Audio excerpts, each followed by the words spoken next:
So let's talk about Japan in the early 20th century. You've got this nation at a real crossroads. On one hand, they're modernizing. They're an ally of the West. They're signing peace treaties. But then, just 2 decades later, they've become this aggressive military empire hurtling towards war. So the big question is, how on earth did that happen? And right at the heart of this whole story is Emperor Hirohito. You can see him here reviewing his troops. Now, what's fascinating is how his public image completely transforms over time. He goes from this strutting militarist figure to a much more grandfatherly monarch later on.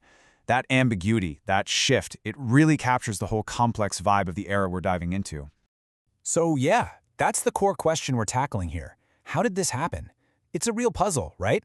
It's got pieces of economics, rising nationalism, and a whole bunch of global crises that basically pushed one of the world's great powers to just abandon cooperation and go all in on conquest. Okay, so to really get a handle on this massive shift, we've got to rewind a bit. Let's go back to the 1920s, because that decade, it looked completely different for Japan. I mean, this was a time of incredible international cooperation and a booming economy. So, back then, the strategy was pretty straightforward. Japan's leaders knew that to be prosperous, they needed access to foreign markets and raw materials. But, and this is the key part, they decided the best way to get them was through trade and diplomacy, not through war. The goal was to become a global economic powerhouse by working with the West, not fighting them. And if you want a symbol for this whole era, look no further than the Five-Power Treaty. This thing was a huge deal. It was basically a historic agreement to stop a crazy expensive naval arms race. Japan actually agreed to have a smaller navy. That's the 3 in the 553 ratio. Now, why would they do that? Well, in return, the US and Britain promised not to build any new military bases on their islands in the Pacific. It was a really smart compromise, and it basically guaranteed Japan's security right in its own backyard. And guess what? This whole strategy totally worked. Trade with the US was booming. Inside Japan, things were getting more liberal. They even adopted universal male suffrage.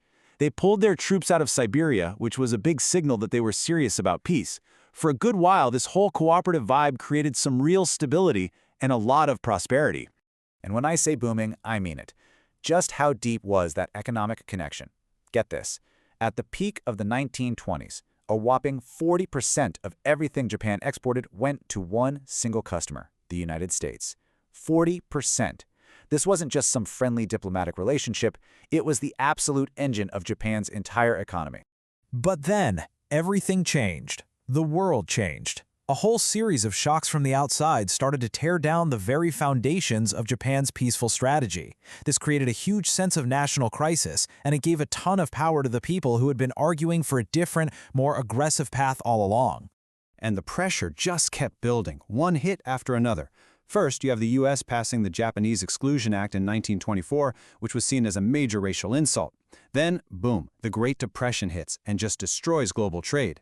In 1930, the U.S. slops on the Hawley-Smoot tariff, jacking up taxes on Japanese goods and crippling their exports.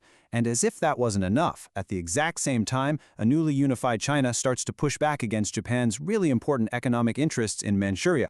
So you can see how this feeling started to grow, right? And this quote from our source material just nails it.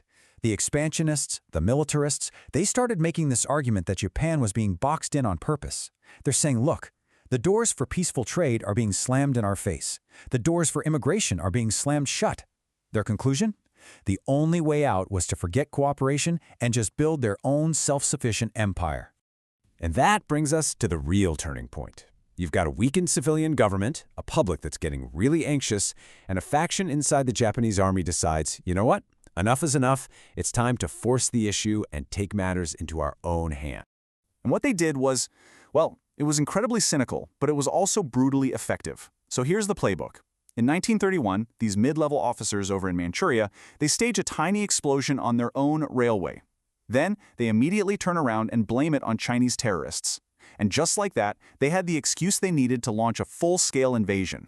They took over the entire province of Manchuria, all without getting permission from the government back in Tokyo.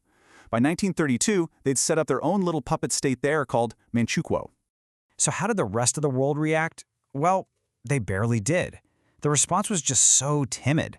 Everyone was stuck in the middle of the Great Depression, so the major powers did pretty much nothing. The US just put out this non-recognition doctrine, which basically meant we don't officially agree with what you did, but they didn't impose any sanctions. And that sent a crystal clear message to the militarists in Japan. Hey, aggression works, and there were zero consequences. But here's a twist.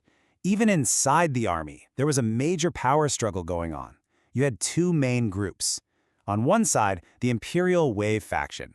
These were the younger, fanatical officers who cooked up the whole Manchuria incident. For them, conquest was almost like a spiritual mission. But then you had the more powerful control faction. These were older, more pragmatic guys. They wanted an empire too, don't get me wrong, but their plan was way more methodical. They wanted to modernize the military, take over the government, and prepare Japan for an all-out, total war. And in the end, it was the pragmatic control faction that came out on top. Once they crushed their more radical junior officers, they started to systematically take control, and they set Japan firmly on the path toward a much, much wider war. So what was their most important move? They forged an alliance with the Zaibatsu. These are the massive industrial conglomerates in Japan, think Mitsubishi and Mitsui. Now, these same corporations had been all for peaceful expansion before, but now they saw huge profits to be made from building up the military and cashing in on all the resources in Manchuria.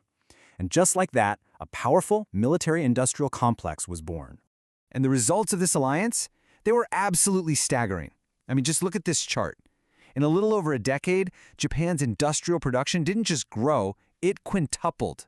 It jumped from 6 billion yen to 30 billion yen. The entire economy was being reshaped for one single purpose: preparing for war. And of course, they gave this whole imperial vision a nice-sounding name: the Greater East Asia Co-Prosperity Sphere.